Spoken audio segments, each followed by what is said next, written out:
Hello friends, welcome back to my YouTube channel Raftaar study.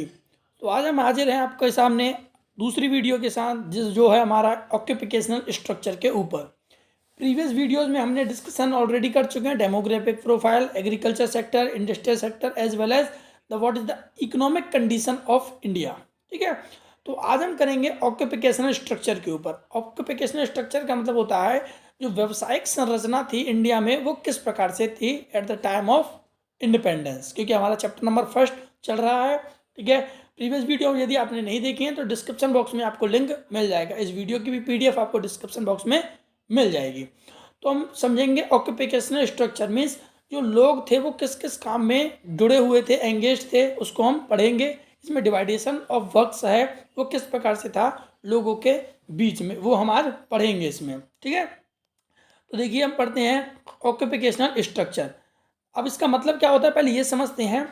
Occupational structure refers to distribution of working population across primary, secondary and territory sector of the economy. देखिए occupational structure एक का मतलब क्या है, distribution of working population. Distribution का मतलब होता है जो बटे हुए, जो जितने भी वर्किंग पीपल्स हैं, जो काम कर रहे जो लोग हैं, वो डिफरेंट डिफरेंट सेक्टर्स में वर्क डिवाइड हुए हैं, मतलब डिस्ट्रीब्यूट हुए हैं।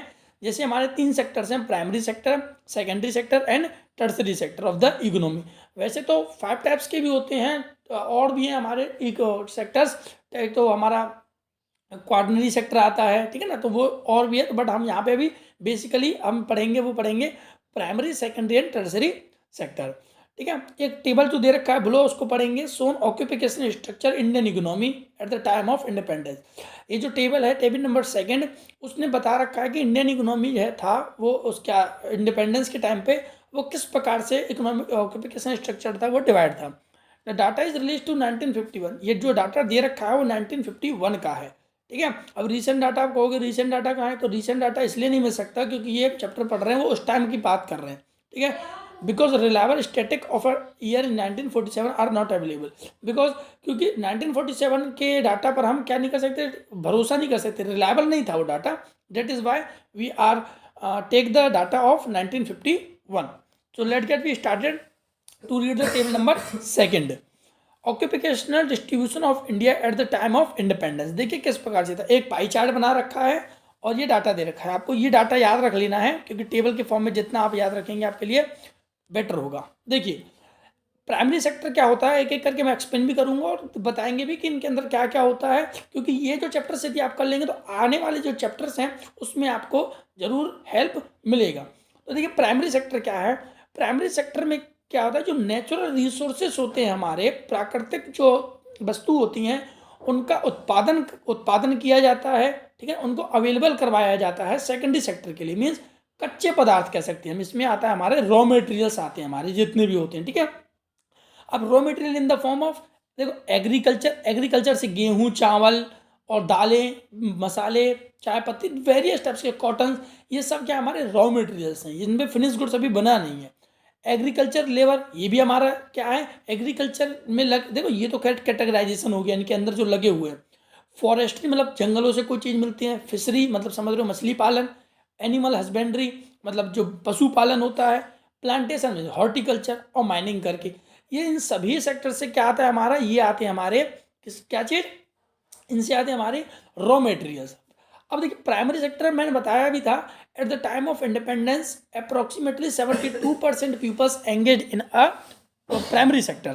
तो अब देखिए 72%, इसमें भी रखा 72.7%। देखिए प्राइमरी सेक्टर में एंगेज थे, मतलब पूरा आधे से ज़्यादा मतलब ज़्यादा से ज़्यादा ही पूरे लोग किस में जुड़े हुए थे, हमारे प्राइमरी सेक्टर में जुड़े हुए थे।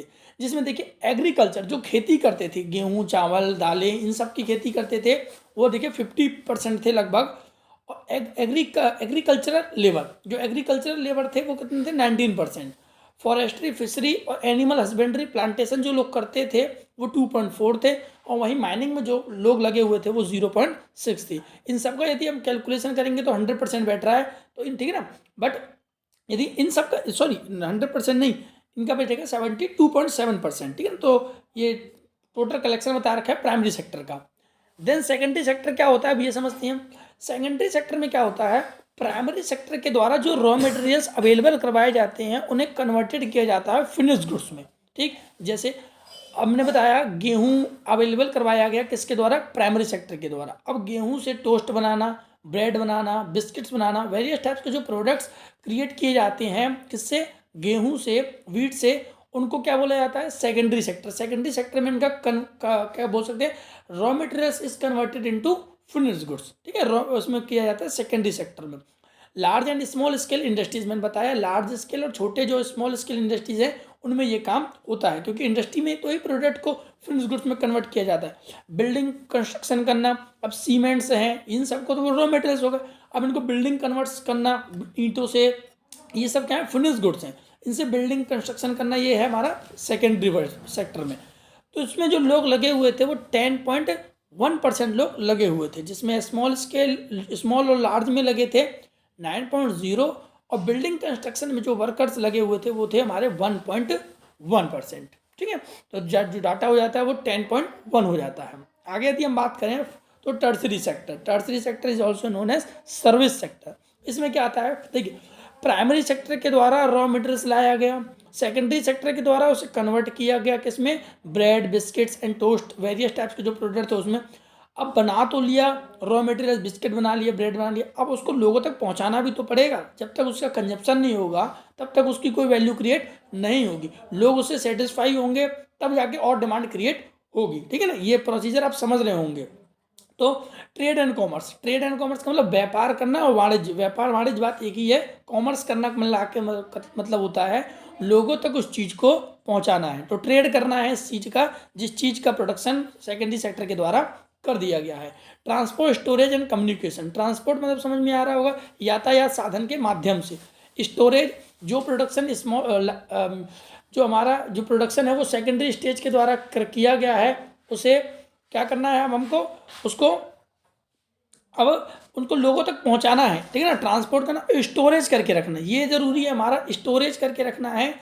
देखिए ये तो पॉसिबल होता नहीं है कि जितना प्रोडक्शन किया गया है उन सभी प्रोडक्शन के सभी जो प्रोडक्ट हैं उन सबको लोगों तक पहुंचा दिया जाएगा, सभी लोग खरीद लेंगे जितने भी प्रोडक्शन किया गया, दिस इज़ नॉट पॉसिबल। तो क्या किया जाता है, उन्हें स्टोरेज करके रख लिया जाता है।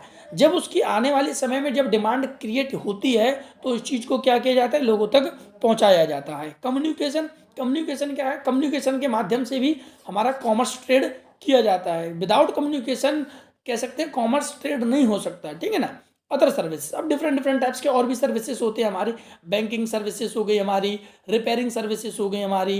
ठीक है ना, तो ये डेमोन्स्ट्रेशन सर्विसेज हो गई। तो वेरियस टाइप्स के जो सर्विसेज हैं वो टर्शरी सेक्टर में किए जाते हैं। तो इसमें जो लोग लगे थे 17.2%, देख लीजिए ये डाटा है वो, देखिए अभी भी ज़्यादा है ये टर्शरी सेक्टर का, बट हम समझ सकते हैं कि उसका ज़्यादा है इसका प्राइमरी सेक्टर का। बट देखिए ये है 72% और ये है 17.2%। ठीक है ना। तो देखिए अब इंडिया सर्विस सेक्टर पर वर्क ज़्यादा कर रहा है तो इसलिए इसको सर्विस सेक्टर कहा जाता है। अभी पाई चार्ट के हिसाब से भी कुछ नहीं किया गया, इन्हीं जो डाटा है वो जो ऊपर से इसको पाई चार्ट के हिसाब से इसको शो कर दिया गया है। चाहो तो आप ये भी कर सकते हैं। थोड़ा एक्सप्लेनेशन समझ लेते हैं हम।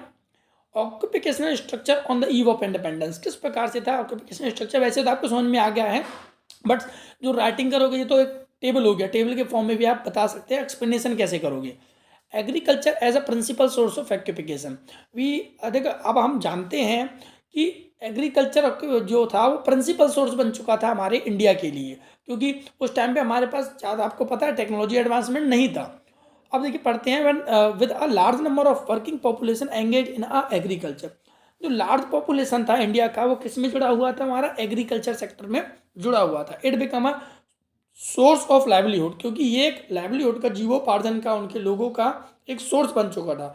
And there only source of occupation, और एक केवल यही सोर्स ही था, दूसरा कोई सोर्स भी तो नहीं था। देखिए लोग कार्य करने के लिए तो रेडी थे, बट कार्य होना भी तो चाहिए, वर्क अवेलेबल ही नहीं था।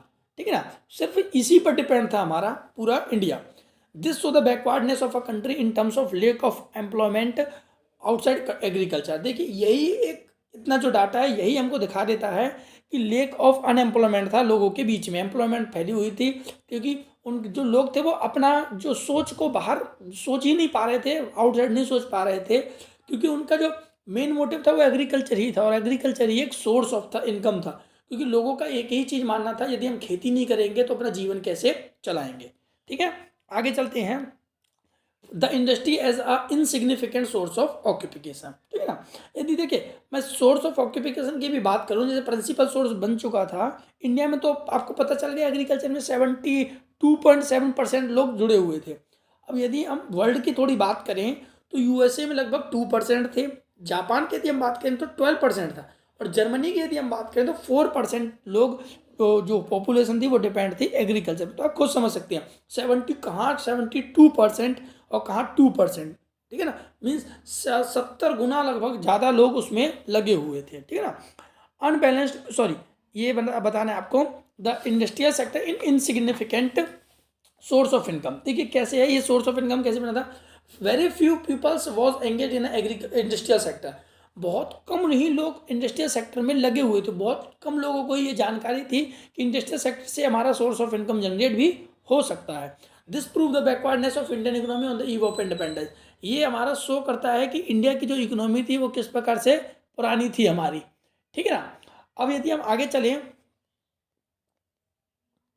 ये इंडिया के एक बैकवर्डनेस के लिए एक शो कर रहा था इंडियन इकोनॉमी की। ठीक है, यदि हम कुछ डाटा की बात करें तो देखिए न, लगभग 9.0 वर्किंग पॉपुलेशन थी, वो इंडिपेंडेंस थी, वो स्वतंत्र थी ऑक्यूपिकेशन को ले करके।